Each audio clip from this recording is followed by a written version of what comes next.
চট্টগ্রামের সীতাকুণ্ডত গুলিয়াহালিত এক মানবিক দৃষ্টান্ত স্থাপন করল গ্রাম পুলিশ। চট্টগ্রামের সীতাকুণ্ডর গুলিয়াহালি সমুদ্র সৈকতত ডুবি যাওয়ার মুহূর্তে 4 পর্যটকরে উদ্ধার করি গ্রাম পুলিশ। গতকাল দুর্গে ঘটে এই ঘটনা।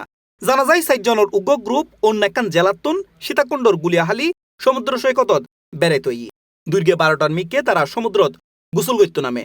এই সময় জোয়ারের ফানিত তারা বহুত দূরে চলি গেল। সমুদ্র তেন সময় বড় বড় ডিও হইতে দেখা গেল। সাঁতার হাইতে হাইতে 4 জন খুব ক্লান্ত হয়ে ফুরে গেল। এই সময় দূরত্বন বিষয়খান লক্ষ্য করে এডিয়ের দায়িত্বরত গ্রাম পুলিশ হল তারা দ্রুত একখান বোট লয়েরে সমুদ্রের মিকে ছুটি যায় এবং একে একে 4 পর্যটকরে বোট তুলিয়ে উদ্ধার করে তারা। তবে এই ঘটনায় ডুবতে তাহা পর্যটকর নাম পরিচয় এখনো পর্যন্ত পাওয়া যায়। উদ্ধারকারী গ্রাম পুলিশ সদস্য নুরুল আমিন হয়, আমরা মুরাদপুর ইউনিয়ন পরিষদের গ্রাম পুলিশরা যখন গুলিয়াখালী সিবিসি ডিউটি করতে যাই তখন আমরা লক্ষ্য করলাম গুলিয়াখালী সাগরে কিছু পর্যটক সাঁতার কাটতেছে। দেখলাম তারা বিপদসীমার বাইরে চলে গেছে এবং ওইখান থেকে তারা আসতে পারতেছে না।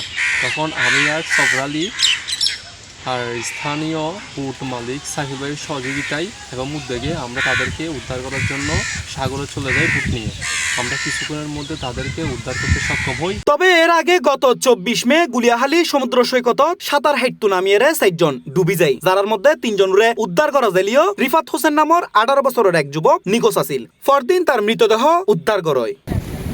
ইন্দি গ্রাম পুলিশ হলে হয় এডে প্রত্যেক দিন দেশের বিভিন্ন জেলাতুন বহু পর্যটক এই, তার মধ্যে বেশিরভাগ সাঁতার ন জানে।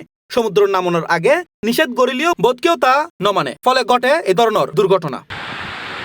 C plus TV, Chittagong.